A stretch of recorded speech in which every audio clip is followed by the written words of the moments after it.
자, 한홍구 교수님 모시겠습니다.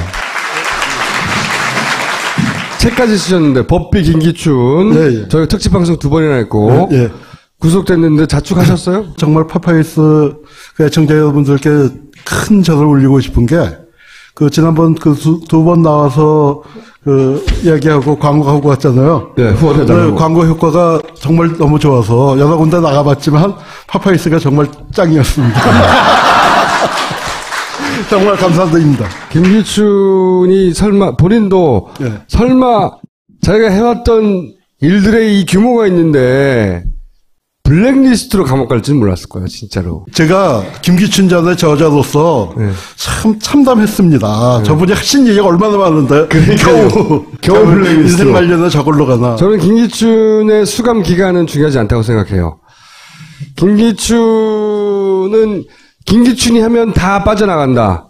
김기춘이 하면 다 이긴다. 이 신화가 깨진 거예요.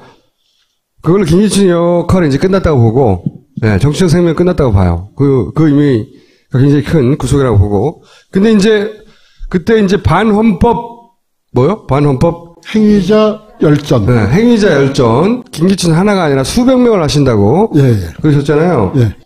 누가 반헌법 행위자인가? 예. 기준이 어떻게 됩니까? 고르고 골라서, 이제 이제 지금 녹화 중인데, 네. 내일 아침에 발표를 합니다. 목요일 날. 네, 목요일 날 아침에 발표하는데 이 책에 이 땅에 누적된 적폐는 여기 다 있다. 네. 그래서 여기 405명을 뽑는데, 405명. 300명 뽑으려고 했는데, 경쟁이 너무 치열해서,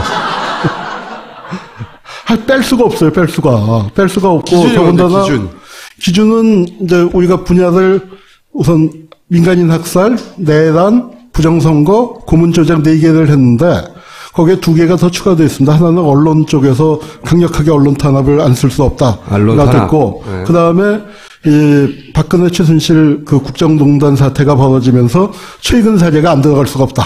그래서 이제 할 수 없이 최근 것까지 넣다가 보니까 한 100몇십 명이 추가가 돼서 책이 굉장히 두꺼워졌습니다. 좀 구체적으로 400명을 이제 분류해서 말씀해 주시면. 판사님들이 40명. 40명. 검사님들이 69명. 그러니까 군에서는 영관급 이상 고급 장교가 111명.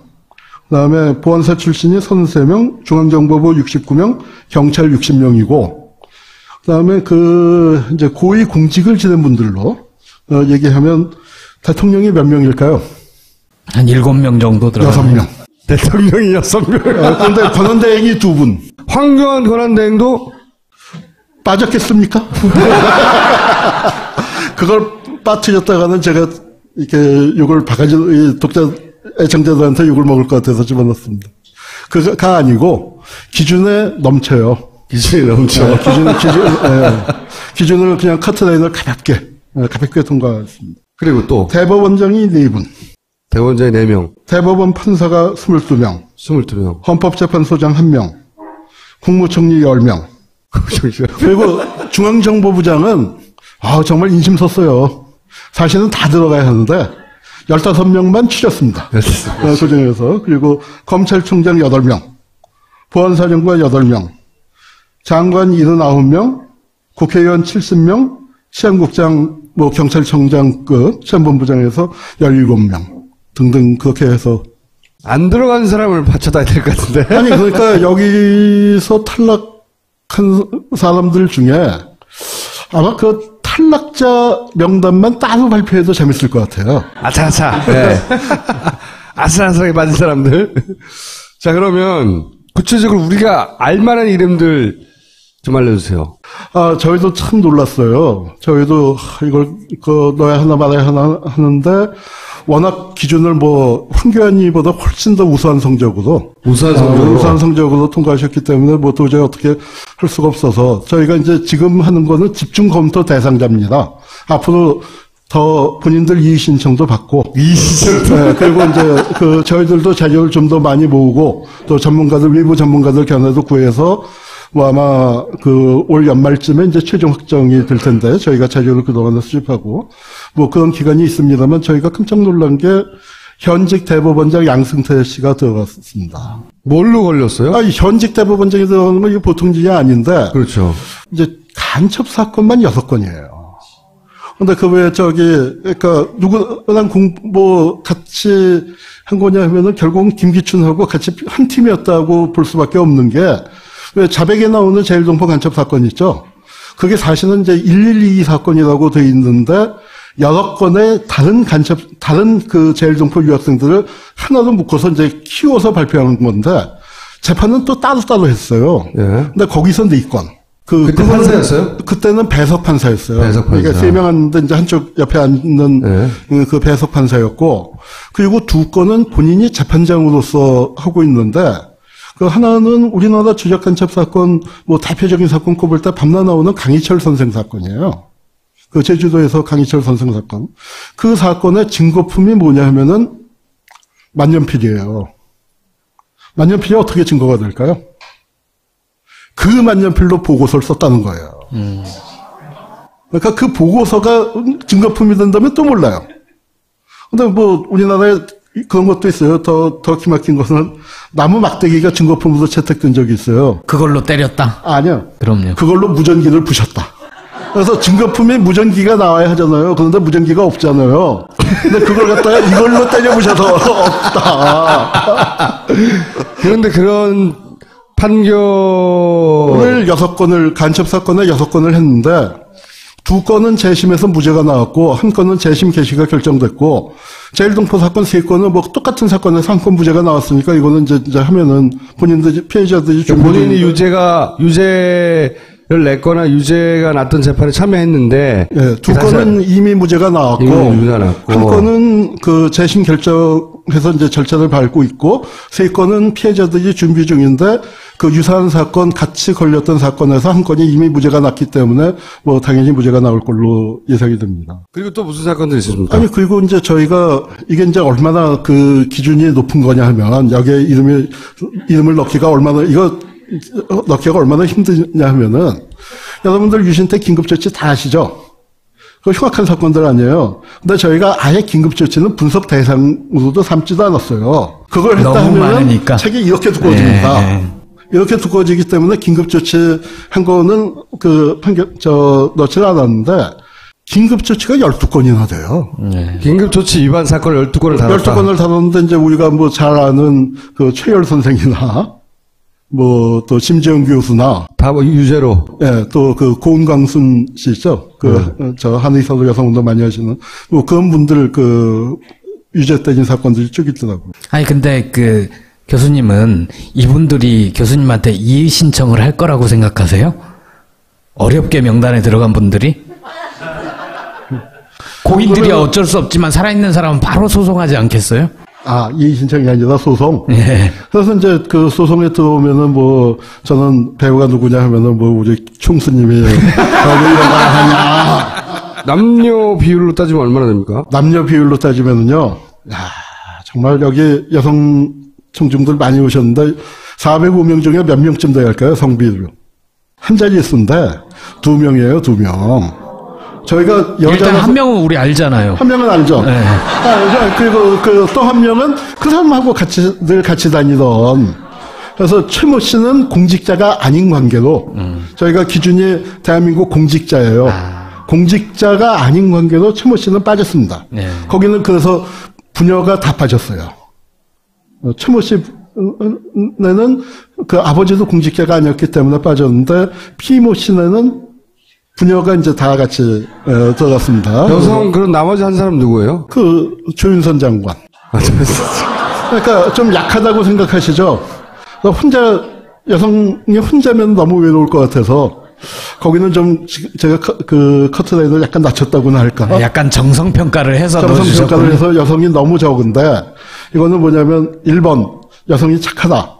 아니지. 남자들이 나쁜 새끼들이 아니죠. 여성들이 헌법을 짓밟을 만한 권력 근처에 가본 적이 없다. 저는 2번째라고 생각을 합니다. 그렇죠. 그래서 하여튼 여성차별의 현실을 여기서도 또 목격을 했습니다. 여기에 시민들이 참여할 방법이 남아 있습니까? 우선 저희가 이제 했는데 405명을 했는데 그 중에 그 한 50명쯤은, 한 300명 정도는 충분히 열전을 쓰겠다 싶어요. 근데 우리가 이름만 알고, 그가 이때 이런 짓을 했다만 알지, 인적사항을 모르는 사람들이 굉장히 많습니다. 너무 작아서 안 보이시겠지만, 뭐, 여기 이제 화면 나갈 때는 보일 텐데, 곰, 여우, 불독, 독사. 그러니까 라고만 알고 있어요. 근데 이걸 누가 그렸냐면은, 저보다 한 살 나는데, 고문 후유증으로 뭐 하여튼 암에 걸려서 작년, 재작년에 세상을 떴습니다.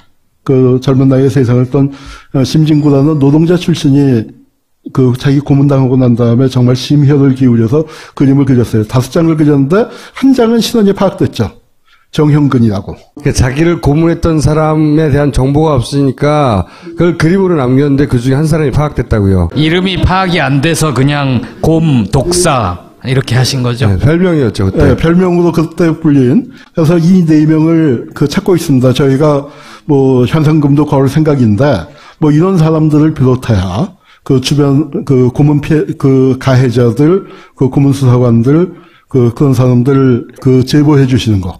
그리고 네티즌 수사대도 참여해 주시고 이 사람들의 행적을 이제 하나하나를 다 추적을 해야 합니다. 이 400명 행적을 하나하나 신문기사 한 쪽까지 추적을 해서 이 사람들이 어떤 삶을 살았고 어떤 지위를 누렸는가. 지금 조금 전에 나오다가 확인한 거는 아주 흉악한 60년대와 70년대 초반에 이름 날리던 고문수사관이었는데 나중에 알고 보니까 세한미디어 사장을 했더라고요.